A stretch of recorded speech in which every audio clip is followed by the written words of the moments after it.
In the matter of the people of the state of California versus Orenthal James Simpson, case number BA096. And so, my fellow Americans, ask not what your country can do for you. We are live and we are recording. Taylor, welcome back to your own show. Thank you. Welcome back to you as well. Thank you. I need the welcome. How was Mexico? You were in Mexico. I was in Mexico. It was great. It was fantastic. It was my first time in all inclusive, and there is something nice about just not having to think about food or drinking So or nice. whatever. It's just all there. And usually with all inclusive, it's like a nice giant resort, so you don't even have to leave the property, which I didn't. So I that love was that. nice. Yeah. Yeah. How Like you a been? cruise, but without the drowning in the Cruise ocean. without I mean, you the probably could drown in shipwreck. the ocean, but like there's no less motion sickness. Yes, Yeah. yes. Yeah. And it was on the beach, but yeah. So you had everything. You had a little bit of everything there. So it's kind I of love nice. it. That sounds great. How's life been on your end? Good. We've been busy. We went to Big Bear this weekend, went on the boat. Kids have 1,000 activities. It's good. Nice. Are you It's good. excited for pumpkin spice latte season? I am. I had one already, When? and it was good. I got a decaf one because I am getting these terrible headaches, and I think they might be caffeine related, but I am drinking Diet Coke right now, so who knows? I had my first one this morning. Pumpkin spice Yeah, it was good. it was very good. It was also like a nice welcome back home because I don't think they do pumpkin spice in Mexico, so it was kind of like a No, nice little, that'd be weird. I yeah, definitely probably. I went to Trader Joe's as well, and Trader Joe's has it's too much pumpkin spice. Like pumpkin spice everything. I'm like, I don't need a pumpkin spice egg. Like leave me alone. Like everything is pumpkin spice. The Starbucks Nitro pumpkin spice with the sweet cream is chef's kiss. I do like the sweet cream. It is amazing. It's not good Hmm. for you probably because it is super rich and Has the decadent. word nitro in it. I feel like it's trying to kill you, but it's still, I get Yes. it. I Yes. get it. Yes. I get it. Um, cool. Well, am I going first there or are you going first? Um, it's usually me, unless you desperately want to go first. No. All right, I can go. Yeah. Okay. Go nuts. I'm gonna introduce us as well. Oh, right. Hello. Welcome to Doomed to Fail. We bring you histories, disasters, and failures and interesting stories. And I am Taylor, joined by Fars, and we're back to recording. But I did just get an email from someone who said, "Thanks for all the re-releases. They're fun." So, yay, we've been doing Thank this you as for well. doing those. Yeah, I did a lot of scheduling things, which was Taylor, for anybody that doesn't hard. know, is really the underlying engine that keeps this thing on the road. So, I am. yeah, You are too. You edited it, so nah. uh, you learned how to open GarageBand, which is hard. Um, Not easy. Okay, but I'm ready. So I mentioned this to you when I was there that I was reading this book, but I since then have finished the book and read another book. Um, Today's story, I have one that has 18 main characters. 16 of them are women, two of them are men, but I only have three bodies. Does that make sense? Okay, so it's schizophrenia. It's multiple personalities. Got it. Okay, great. Which is separate from schizophrenia and also no longer a thing. You say dissociative identity disorder now. But I'm going to tie it back to Wait, the to night what? Schizophrenia or multiple personalities. We don't say that anymore. interesting. Is that supposed to be bad to say that? Well, it's not real for us. I don't know. Okay, just tell a story. Okay, I'll I'm trying learn. to. So, but I'm going to talk about it in the vein of the 1970s sensation of the book and the TV movie Sybil, Yep. which I have right here. Yep. I told you I was reading, and that I read, and that is really good. It was like very much, as it says, a page turner. Like it was great. I got this at church in the take a book, leave a book, didn't leave a book, took this instead, and it was great. For So, the longest time when I heard the book was called Sybil, I thought they were talking about Sybil Shepherd, the show that was on when we were kids, and I was like, I don't get it. She had multiple personalities. Like I never saw it. Whatever, it doesn't matter. But like that's what I always associated with. I never knew that it was a whole separate thing. So it's not. It's a whole separate case. Sh She's played by what's her face? Now I can't remember in the TV movie. She looks like my mom. She's the mom in Forrest no Gump. What's her idea. name? oh my God, your mom, Sally Field. Your mom does Yes. look like Sally Field. My mom looks just like Sally Field. Yeah. Wow. Yeah. So yes, played by Sally Field in the 1970s TV movie Sybil, and then there's another one that was made later. But I read the book, and then I also read a book from 2011 called Sybil Exposed, which is like debunking a lot of what happened in this book. But we're going to talk about what happened in the book, what happened in Sybil Exposed, the book exposing the book, and then kind of what happened in between to the women who were actually involved, and then what it actually could maybe be if it is a real disorder. Cool. I'm saying right now, I don't know. So the three people are there is Flora Schreiber. She is our author. She's the person who wrote the book Sybil. She's a journalist.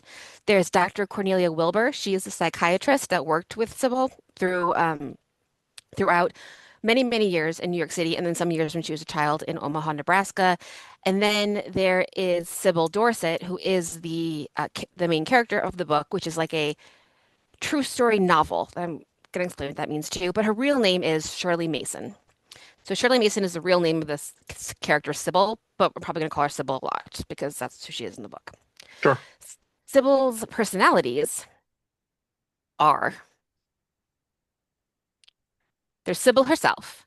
There's Victoria Antoinette Charlotte, who is Vicky, and she's like a really sophisticated blonde woman who has a family somewhere else. Like she's not related to Sybil. The others think that they are related to Sybil. It's kind of confusing, but let me just list the names. There's two Peggies. There's Peggy Lou and Peggy Ann. They're both kind of like young girls. There's a Mary, a Marcia, a Vanessa. There's two boys named Mike and Sid. They're kind of like little kids the whole time. Or when Sybil wants to like do something that is more manly, like build something with wood and nails, then she didn't do it, Sid did it, you know? There's Nancy Lou Ann. There's another Sybil Ann. There's Ruthie, Clara, Helen, Marjorie. There's a woman named the Blonde that comes up at the very end, just like a very assertive blonde woman. And then there's a Sybil herself, with all of her personalities are merged, and she's one person again. So they're all like the distinct people that are listed in the book as being personalities of Sybil, the character. Okay. Got it? It's a So the lot to book, hold on to. it is a lot to hold on to. You would think you would need notes. So I think also like I'm gonna say this later, but it isn't there's so much going on like in people's brains that like who knows what it is, but whatever it is not like magical. But I feel like the first thing you think of is that it's something that's like supernatural and like cra magical to have more than one person inside your body, you know? I mean, I kind of think what goes on inside the brain is magical because it's I like a think so bunch of too. chemicals and electronic things that are going. It's like it's kind of nuts. That's what I was thinking as well. I was thinking like if we're going to describe it and have this feeling that it's like a little bit magical, then like it's all a little bit magical because what the Yeah, of fuck else? course. You know what I mean?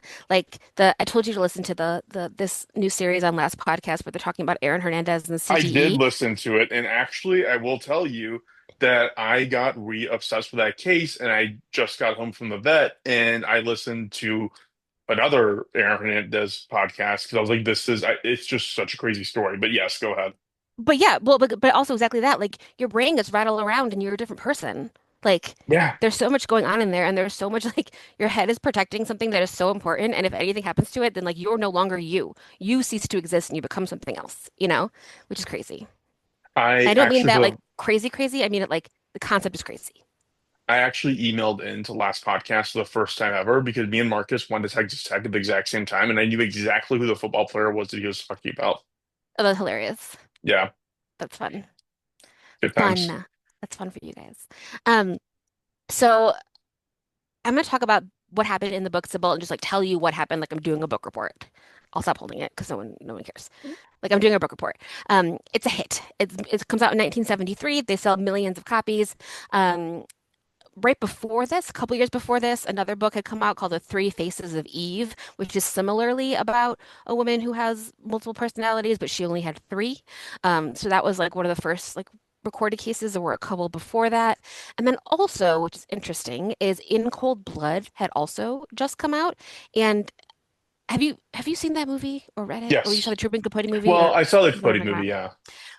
So my brother-in-law actually was asking me last week about horror books. He's like, what can I read that's like a horror book that's scary?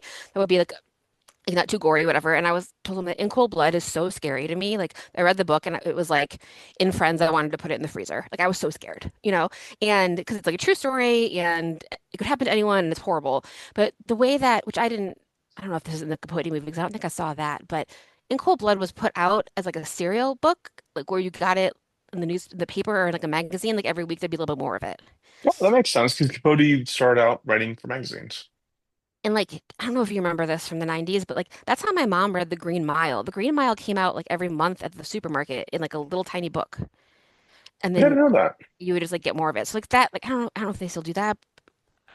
Media is so different now, but like it was out like that. And in some cases, Sybil was put out like that as well. It was put out in like smaller towns and like newspapers, just like piece by piece. So people would be excited to like get the next issue of the paper because then it would have more of the book, that kind of thing. So it was this idea of like In Cold Blood is a true story, but it reads like a novel. So the idea that like it's a novel nonfiction book that you can just read and you're just as invested as you would be reading a fiction novel because the writing's so good. Yeah. Essentially, the story's told in a certain way. So what happens in the book, Sybil, is we open up with Sybil, our character. She is in her 30s. She wakes up in Philadelphia. She's walking through like a warehouse district. She's cold. She's not wearing the right clothes.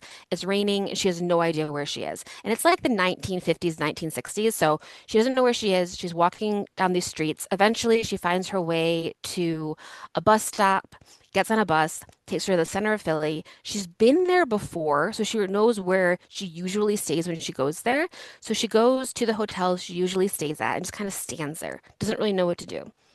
And she goes into her pockets and she finds a key. So she's like, okay, I, I'm probably staying at this hotel. This is a hotel that I'm familiar with. The last thing she remembered was several days before she was at Columbia University, where she is a master's student. So everybody in this story is truthfully very smart. They have many advanced degrees. Like they're all the women in the story are very smart.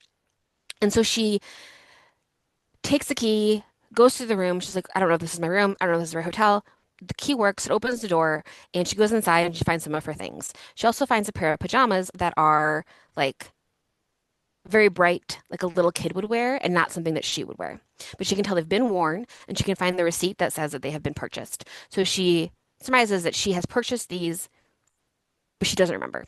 And her whole life has been plagued by times when she has big spaces of losing her memory, waking up somewhere where she shouldn't be. People remember things, her saying things that she doesn't remember. People are like, oh, you were like this yesterday or whatever, like just things that she can't put together, but she thinks that it's normal and thinks that it's kind of part of her life. So she doesn't do anything about it. Like she doesn't know what to do about it. So she just kind of goes along with it. Then we learn about her life. She grew up in a really tiny town. Her parents were Seventh-day Adventists, which is like a very, very unfun faith to be part of. Oh, also, did you hear that the rapture is going to be today? Seriously? Yeah, it hasn't happened yet, but it's supposed to happen sometime today. I just looked out the window. I don't, I don't see him. Isn't that the whole impetus for Seventh-day Adventists was like it was supposed to happen and then it didn't happen and they kept pushing it back? Always, forever, till the end of time, because it's not going to happen. But so like she wasn't allowed to read fiction books because fiction is a lie. Like stuff like that. Like really strict, really harsh, like not no fun to be a kid and be a Seventh-day Adventist. And you're also scared of things like the rapture. And like her dad was like actively planning for the apocalypse, stuff like that. That would be So, fun. I do want to do that actually. I do I want to mean, build an underground cave filled with like cans of chili. um, so she has a tough time in her childhood.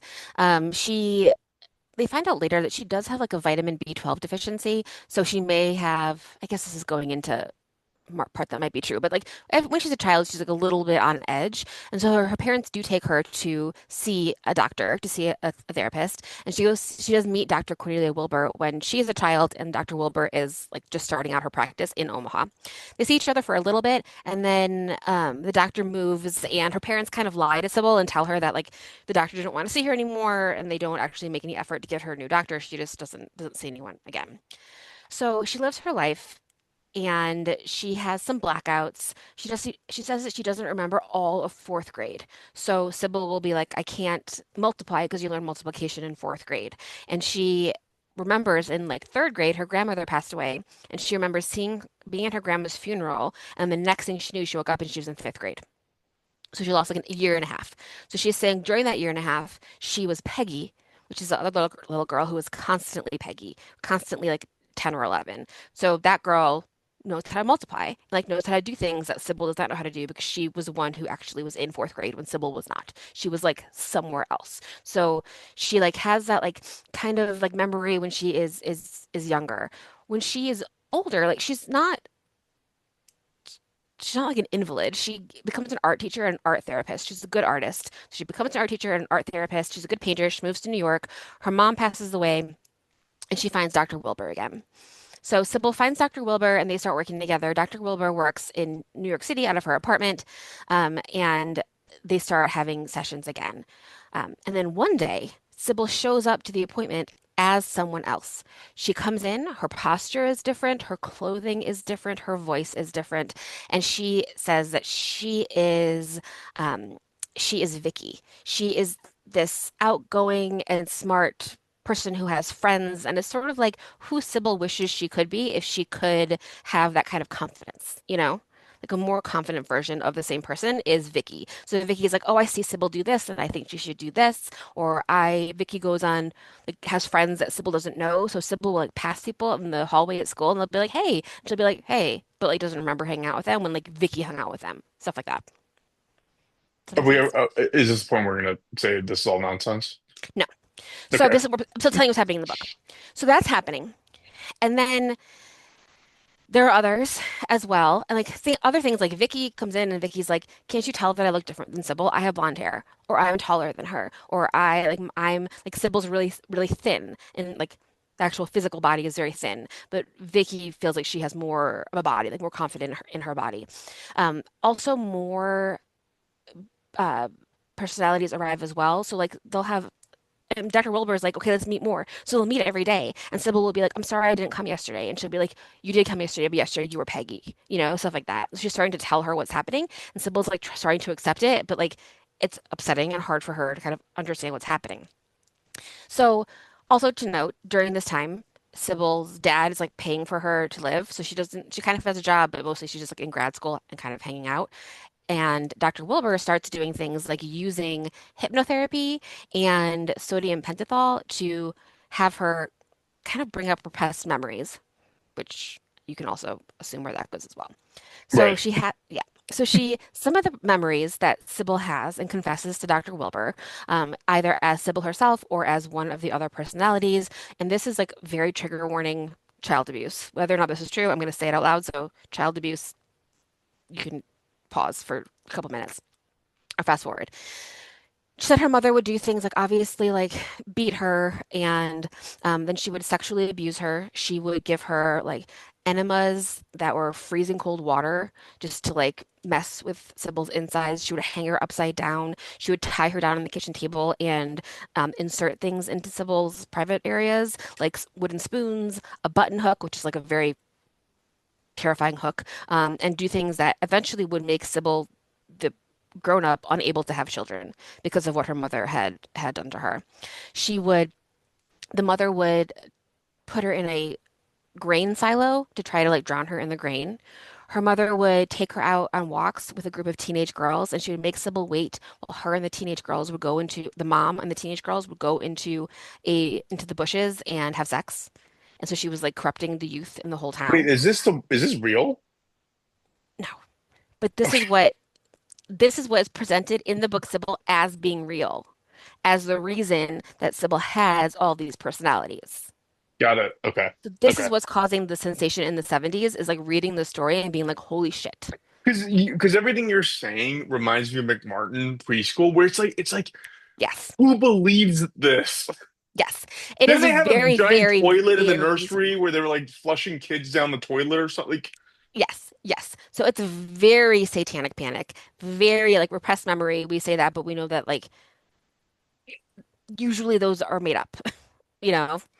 Like that the satanic panic stuff was very, very similar to this. Um, she would, oh, another thing that she said that her mother did is her Sybil slept in her parents' room until she was 9, and her parents would have sex in front of her. She said that her mom would take her for walks, and her mom would, um, like a dog, go to the bathroom in other people's yards, like all over town. And Sybil had to like watch her mother do that. Just like terrible abuse that she said that she heard got from her mother, and it all comes out when Sybil is on a lot of drugs and being hypnotized. So like that's where those memories come. In the book, the dad comes to New York and he's like, yes, the mom was mean, but I didn't know all of these things. And so the mom was diagnosed as schizophrenic, but he still left Sybil alone with her mom. He didn't realize how dangerous she was. I don't know if that's true or not. Like, again, this is just what's put in the book as truth. So eventually, Sybil and the doctor work together and they try to get her life together. Sybil meets a man, but ends up leaving him because she doesn't want to get married and doesn't want to tell him kind of what is happening to her. She has a roommate who is kind of the only other person who really knows about the personalities, and that roommate talks to Dr. Wilbur a lot, and they kind of all work together. And eventually, Dr. Wilbur does a thing using the hypnotism to get the personalities to all grow into the same age. So she says, like, Peggy, you're 11. When I count to 5, you're going to be 15. And Peggy will go, okay, okay, I'll be 15 when you count to 5.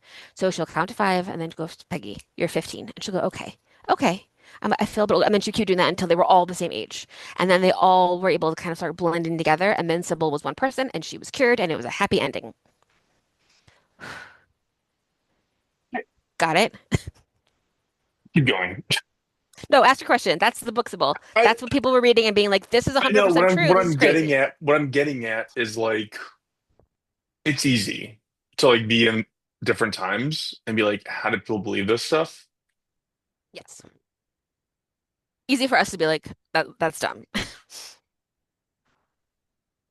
I guess we would have believed it anyway. Okay, go ahead. Whatever. It doesn't matter. But it does, well, like, I think that to me that ties into what could your brain do? Who knows? Who knows, you know? So it's not like impossible. It's just like very unlikely, Sure. I feel. Um, so after the book comes out, guess what? Hundreds of people now have multiple personalities because of course they do. Even though it was like very rarely diagnosed before that, now there's a ton of people, mostly women, who say that they have it. A lot of this is the women are hysterical era as well. Like it's their periods. It's because it's like Freudian. They want to like have sex with their fathers, like all the reasons that women are crazy, and not really getting to the root of like anyone's actual problems. So, But they're self-selecting into it. Like well, it's not yes, society is not forcing them to say I'm 20 other people. Like nobody's gonna imprint that story into your own brain. It's not a cultural phenomenon. Like you read a book and then you're like, oh, maybe I'm it's nuts. exact. I think it's exactly a cultural phenomenon because then everybody's saying that it's possible, and then you think things like, well, it's true that I act totally different at work than I do at home, or that when I'm with my friends, I act different than I act with my kids. You know, I'm not saying that but I'm saying that like, that's what was happening to people. Okay. So the three women, let me tell you about the author, the doctor, and the patient. These three women, now we're back to real life, are going to work together, create a company called Sybil Inc., and they're going to make a shit ton of money. So that kind of part kind of reminds me of the Warrens, where they're like, why Yeah. don't we write a book about this? And they're going to. The Sybil Exposed opens up with talking about the author and how after the book came out, she only wore fur coats because she got Yeah, of rich. course. Yeah. So a lot of the facts in this next part of my story are from Sybil Exposed, the book that was kind of, really debunking it from 2011. But let me just tell you about them. So the psychiatrist herself is Dr. Cornelia B. Wilbur in real life. She's the real person. So she was also quote unquote character in the book, but also she's a real psychiatrist. She was born in 1908 and died in 1992. She was born in Cleveland, Ohio. Her parents were like, "You're super smart, but you're a girl, so you can't be a doctor." And she really wanted to be a doctor. So she kind of fought against her parents to be able to study what she wanted to study. She got her bachelor's and her master's from the University of Michigan and got her MD there in 1939. When she graduated, there were only 8 women in her graduating class. So she's like super smart, very ambitious, wants to be a doctor. And she got married at 25, but she was still had her doctor practice. Um, she also had possibly had like a thyroid problem that could have like made her life feel more intense than it was, but they didn't know how to treat thyroid problems and thought that that was all psychological and that was all like just again women being hysterical, which is like a all-encompassing for anything that a woman could possibly do. So there's a little bit of that in her history as well. She was really like interested in hypnosis and figuring out what hysteria is. She hypnotized and treated people and really was like convinced that that was something that would work. So in this time, the psychology is, it's the 1950s. It's very, again, very Freudian, very post-World War II. Lots of things are being blamed on your parents. People are coming home from the war different and not, a lot of people don't know how to handle that. You're throwing someone, we've said this before, like from the flying a plane over Germany to going home to be a shoe salesman, and like how do Yeah. you move on with your life? So a lot of people trying to figure out what to do there. A lot of stuff is being blamed on your parents, like for the first time, like, officially being blamed on parents, really in psychology. There's a lot of stuff like Walter Mondale later works for like societies to prevent child abuse, which is all like very, very good because there's a lot of children who, especially in the 50s, children are getting beaten by their parents and that sort of thing.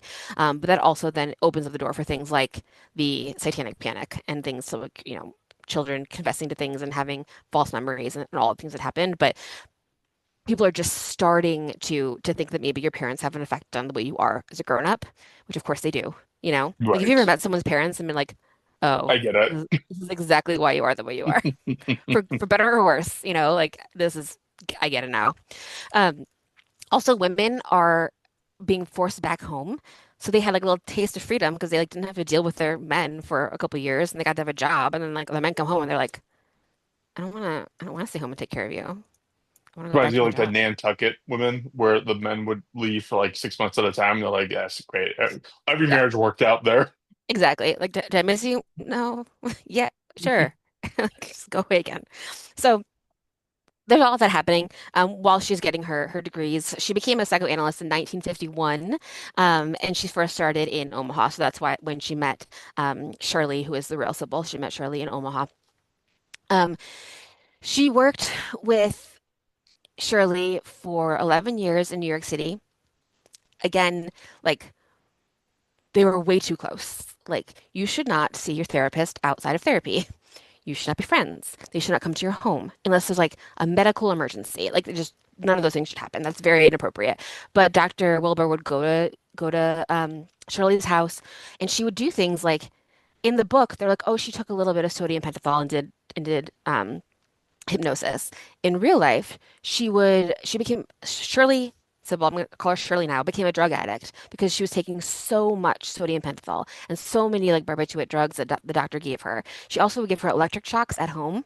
Like, that's not allowed. You should not have your home electric shock machine. But she would do things like that and talk to her and get her to tell her things. She would take her on vacations. She would give her money. She like saw her for free. She's like, you can pay me back later once we sell this book, but like I'll see you for free for now. She had the roommate to help document the changes in Shirley, and she kind of poked and pried to get to what she wanted to hear. Like there are recordings of the sessions, and it is very suggestive on Dr. Wilbur's behalf of being like, so was it Peggy that was talking? Oh, was it Vicky that was talking? Oh, is Vicky here? If you're leading her, Very, yes, very, very leading. Later, Dr. Wilbur has other inappropriate relationships with patients. At one point, she has a hospital. She's like the in charge of the psychiatric unit of a hospital, and she's a group of psychiatrists that are under her. And like most of those people will be accused of having inappropriate relationships with their patients. So she was like please. teaching other doctors to be inappropriate with their patients. She started an association for multiple personality disorder, which she was one of the first people to like really, study it. And she took many, many women into her care. And again, a lot of them were like housewives who were exhausted, probably depressed, maybe had other things, but like she would say, "Oh, you must have this," and they would go with it. They would just go with it. So Um, yeah, go ahead. I was gonna say like yeah, when you put something out there as a suggestion, like it makes sense that people will just gravitate towards it. Right. That makes it the cultural phenomenon that it is, right? Because people are like, "Oh, I know there's something wrong with me. Maybe it's this." You know? Yeah. Anyways, go ahead. No, but exactly. That's exactly right. Because you're like, when you first hear about it, you're like, "This is magical and wild," and then later you're like, "If true, how is it true? Like, is it true because there's actively another person inside this person's brain who can like see that person doing things and they try to get out and there's like those movies with all your emotions in your head, the kid Inside Out, those like kids movies, you know? It's you're probably gonna hate this. Um, Ezra Klein was talking about on an episode, I forgot which one it was. It's been like at least like 6 months at this point. But it was something along the lines of like our nonstop conversations around like trauma and Hmm. the issues we have. And I forgot what the analogy was he drew. I'm like kind of making this part up, but what he was essentially saying was like, look, my grandmother survived Dachau and like watched her whole family die. And she came here, raised a family, like was happy, but if you sat there and told her you are traumatized, like Right. your life sucks, everything's bad, your family's yeah, you're gonna force someone down a rabbit hole in their own brain of like that they don't need to go down. And I think like, yes. And I also think that there's definitely a part of her brain of Ezra Klein's grandma's brain who had to survive after that, you know? Yeah. Like you This is why I don't can't. believe in therapy, by the way. Like, Ooh, okay. But okay. Well, she, because I'm like, dude, if you just if you, I don't know, like, if you indulge a thing that is like a earworm in your brain and you just keep Mhm. reiterating it, why is that therapy never ends for people? Why is that they always go to therapy for the rest of their lives? Are they healing? Are they getting better? Is it helpful to rehash past traumas for the rest of your life until you're dead? Or is it I mean, better that's to be not like, all therapy is. We graduated from couples therapy, me and Juan. I also graduated, but I graduated in a very different way than you guys did. I mean, but then also, okay, so I have a dumb thing to say, but there's also on Ally McBeal, that show. Someone was like, "Why are you like this? Your problems are so stupid. Like your problems are not being in Dachau." And she goes, "I get that, but they're my problems. So like they still feel to me bad. That doesn't make them not stupid. I will say, But like it the doesn't amount mean of that people you that don't feel bad. I know, but I know it you changes know. perspective. It changes perspective and gradients of human suffering to like my problems are I didn't get a horse when I was like 16. You know what I mean? It Totally. But if just that ruins your life, then that ruined your life. you could Maybe probably it's walk into the stupid, but ocean. but it Like but it's still your brain. like the DNA, I don't know, the gene pool probably doesn't need someone that is traumatized by that. I'm just saying. I'm gonna have to edit all this out, aren't I? I don't know. Maybe everybody who didn't get a horse when they were a child is gonna be raptured today, so you don't have to. So There you go. stick around until the end of the day to What see are what you, happened. what social media feeds are you getting that resulted in you saying that? We're probably on very different social media I saw a bunch of algorithms. people saying that. I don't mean not, the people that I'm looking at are making fun of the people who think that the rapture Like, is today. I'm not even, I'm saying I haven't even seen that. Oh, well, I don't know. I just saw it today. I didn't get any pre-warning about the rapture, but I guess I wouldn't even know if it happened because I can't see anyone but you right now. The dog just floats away. I can't find Benjamin Franklin's ghost. I'm like, where is he? Anyway, in So this much case, editing for this yes. episode. Go ahead, go No, ahead. no. But in this case, yes. Like the therapy was pushing her to say some things, and I think therapy is good. But I do think that like there are cases where you can be pushed into something, and this is definitely one of those cases.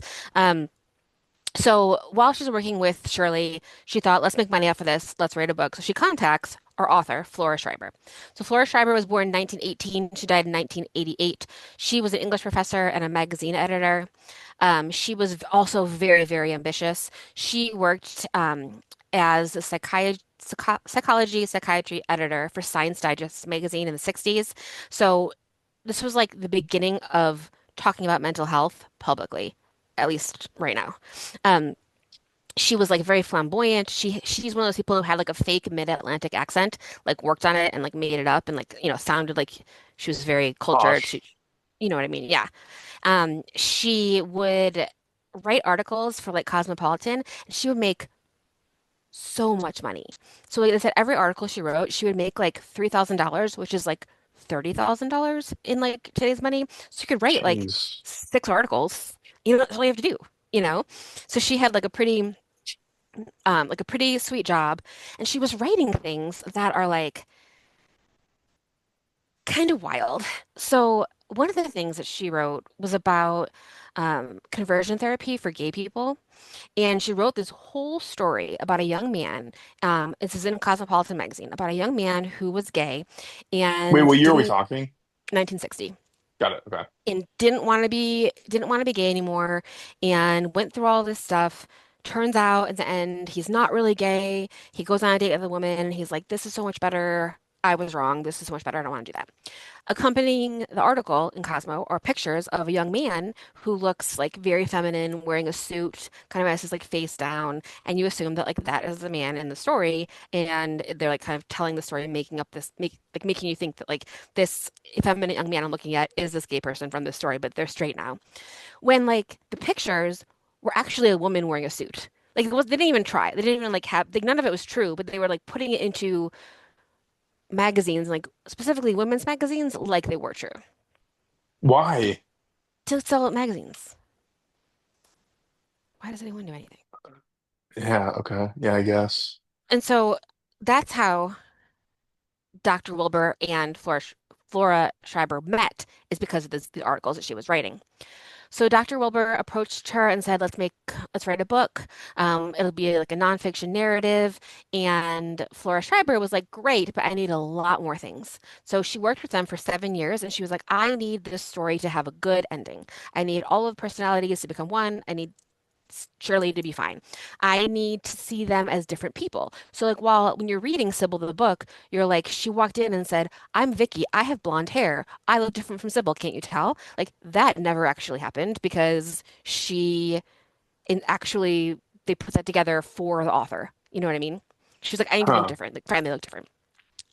Or, tell me some stories. And they tell her a story and she'd be like, "Is that true?" Like they told her one story where they said that Shirley Sybil was like taken to Holland during the 1940s to help smuggle a Jewish person out of the country, but like she couldn't have done that then because Holland was occupied by the Nazis. Like nothing make a lot of the stories like actually didn't make sense. Like when she went to the t small town, there was no grain silo that she could have been drowned in by her mother. There were no woods that she could have gone to with her mom for her mom to like molest teenage girls. Like and nobody in town actually like remembered them. They're like, yeah, Shirley's mom was like kind of weird, but she wasn't like no one was afraid. They weren't like no one would have suspected like that level of abuse that they were claiming Yeah. throughout the story.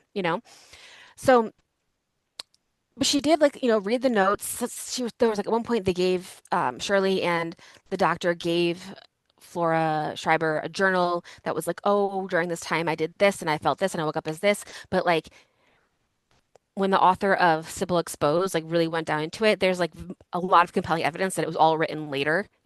Even things like that it was written in a ballpoint pen that didn't exist in 1945. So it couldn't be your teenage diary.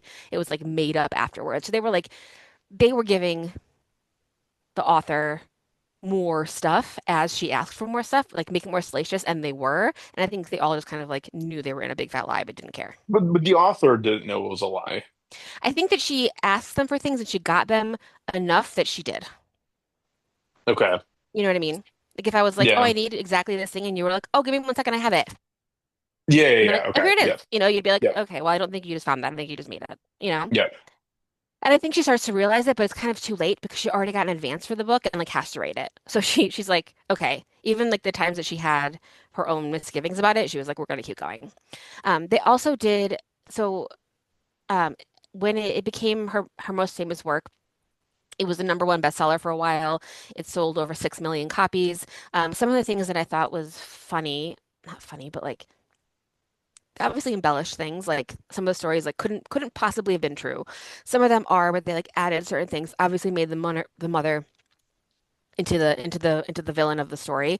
They also like hilariously the names that they changed were like not very good name changes. Like they changed their name Maddie to Hattie and like Freddie to Teddy. I'm like, that's not even very trying very hard, you know? Like Sybil's the one boyfriend that she had was a Hispanic man and they changed his name from like Miguel to Ramon. You know, you're like, okay. Like so which means that Shirley Mason, people knew who she was. So Ooh, she okay. because it was easy enough to say she grew up in this little tiny town. She did this in Omaha. She moved to New York. She was born this year. She's small and skinny and has brown hair. And her mom died this time, and her dad was a um like a city worker or something or whatever. Like if you know this person, you know them. If I read a book about like a dude named Mars, Mars. you know, like I figured out it was you. I could be like, oh, okay, that sounds really close to you. So so Shirley had to like hide after this, essentially, because people were either like, "What are you talking about?" or they like wanted to hear more from her, because Dr. Wilbur and Flora Schreiber went on all the TV shows. They were famous. They like were always on TV. They were like always in articles. They wanted to do the movie. They wanted to do board games, which seems a little mean. They wanted to do a Yeah. board game. And the three women were all part of that. And they also like didn't want to share the spotlight with each other. So it was also like they're infighting and trying to get this money and like trying to figure this out. Um, and then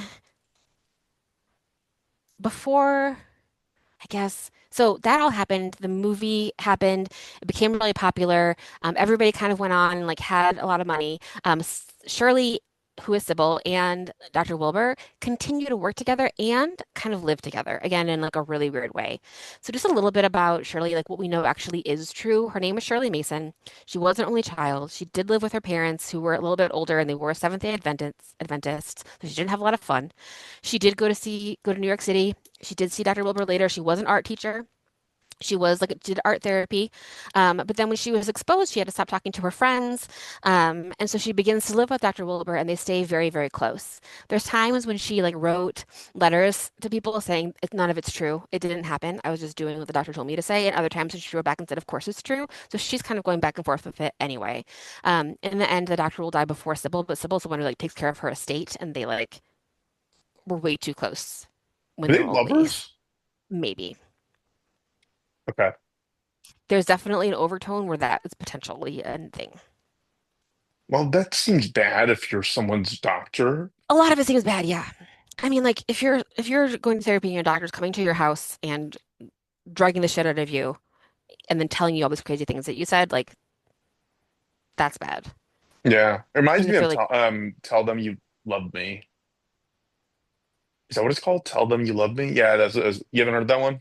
mm-mm, The doctor who works with like mentally disabled people and mm, met this one and like he was inaudible, couldn't do anything, but she said that he under as a doctor, she knew that he fell in love with her and she was crazy. She's a crazy person. It's on Netflix, yeah, but yeah, it's terrible. it's terrible.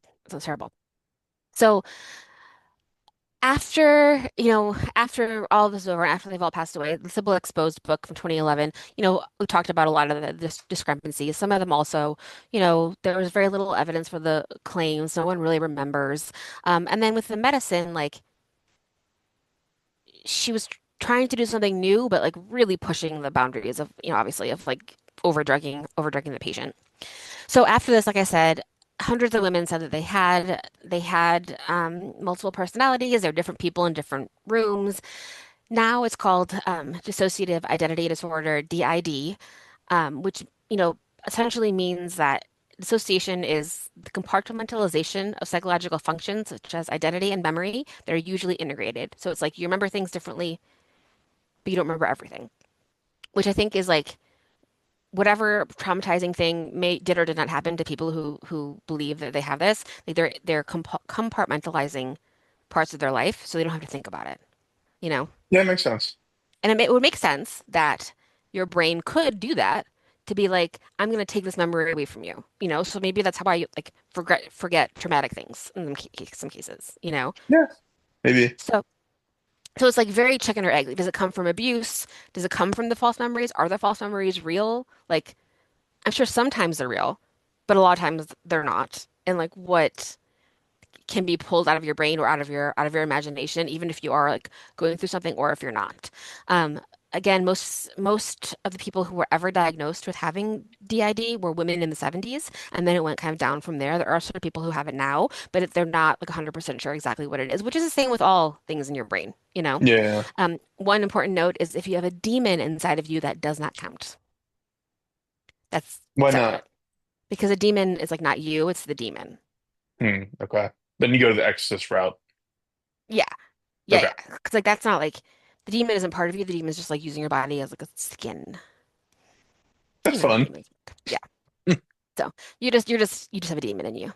Um, and then kind of the last bit is, according to research at Johns Hopkins Hospital, um, if people come in and say they have DID and they have these multiple personalities, usually if you don't like give into it and don't agree with them and don't try to talk to them, they'll forget that they have them. And it'll be something else that actually is the problem, you know? So they Yeah, like, 'cause what I was gonna say when you were saying that was maybe it's not that they have them, they have some underlying mental disorder that makes them wish they had this. right. Like you wish that or is that it? If you like push something, I feel like you could push something into a part of you where you don't remember it for real. And and that could be that trauma or whatever thing that you have not chosen not to remember could be something that would change fundamentally who you were if you did remember. Right. You know what I mean? Right. But to Again, just don't have indulge it. Just like whatever you're going that's through, the, just keep going. that's kind of the answer with doctors today is like don't indulge it, don't, hypnotize someone to be able to do it, and then potentially um they won't have it. It'll be something else. And it'll be like, normal trauma. I forgot, maybe it was you that said this, but I forgot it was some parents I know who was like, yeah, if your kid gets hurt and you treat it like it's a big deal, like, oh my God, Yeah, that's a big deal. then they're But gonna start freaking out and crying. But like if you don't, they're just like, all right, well, that's like moving on. Like, yeah, no, and so much of it is, I think, I don't like I believe that Shirley's mother was like, potentially schizophrenic for real, definitely very, very religious, but I don't believe all of the sexual abuse. Like that seems like something that other people would have noticed, you know? Um, but either way, like the way your parents have such a big effect on who you are, you know? yeah, So, and yeah, so you just, I don't know, go to therapy, talk about your parents, which I don't have go. done. Do not go to therapy. Listen to, you know what? Just listen to this podcast. Listen to us Absolutely talking, and this not. can be your therapy. No, I'm taking absolutely no, I have no stake in All your right, life. but just write to me, and I'll fix your problems. Very interesting. Yeah, you brought back a lot of memories actually. But the See, well, there we Martin go. Now preschool. you have repressed memories that are coming up. Oh my God. What You are you know going what's to tell funny? me? You know what's funny is when you were talking, everything's just connecting on everything. When you were talking about like, yeah, they're in too deep. At that point, you already got the advance. Just keep going. It reminded me of the Titans commercial. I was like, yeah, it was just like what that guy did. You're in Yeah. too deep. Just keep going. And the publisher's like, make it better, make it more interesting. How do you tell this story if the personalities don't look different? Like you can't. You have to be like, okay, well, this is who Peggy, and the book also has, which I'll take pictures of, like some of the drawings that she did of like, she did drawings of herself as different people and they have like different art styles, which is kind of fun.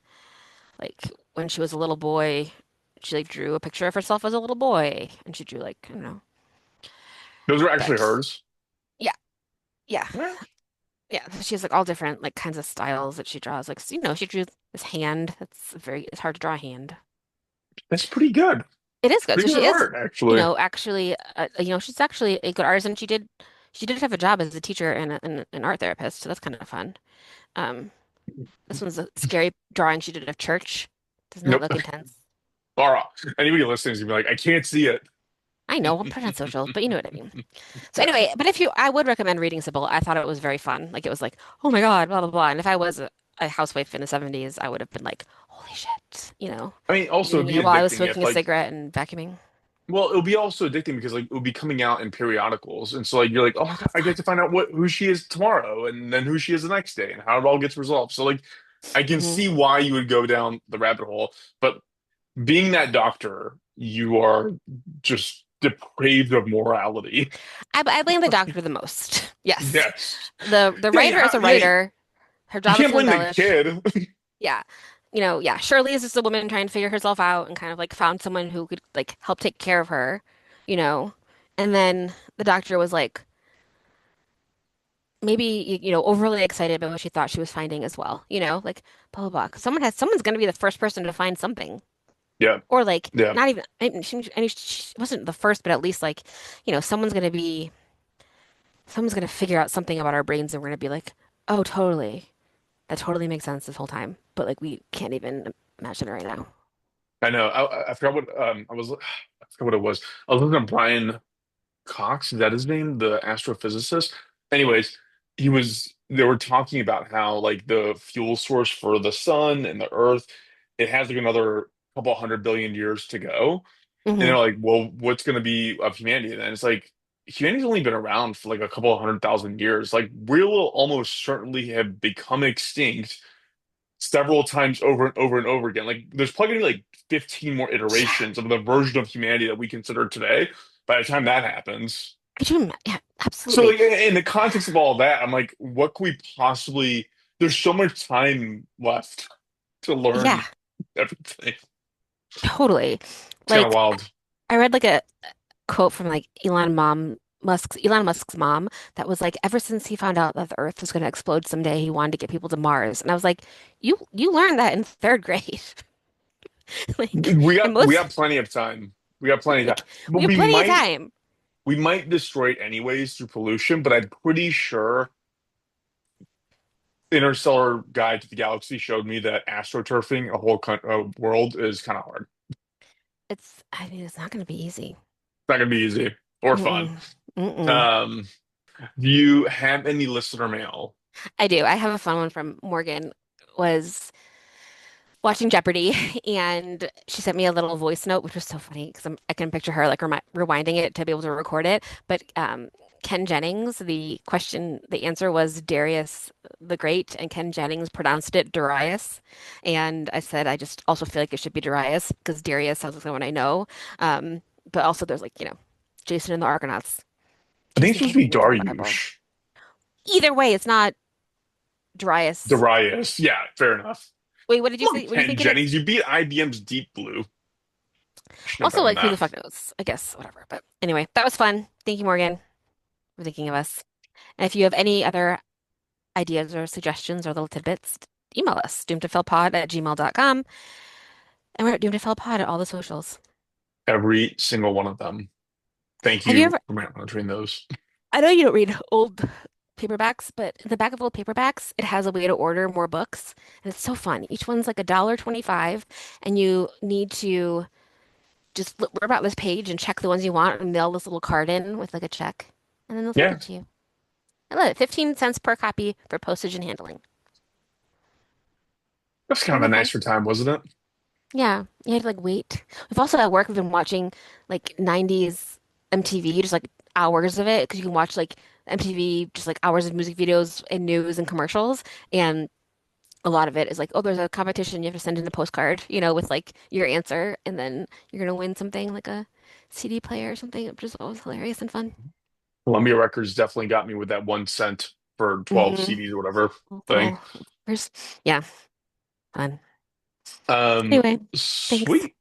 Well, we can go ahead and cut things off. Are you good, Taylor? I'm good. Sweet. Thank you. And we'll go ahead and cut it.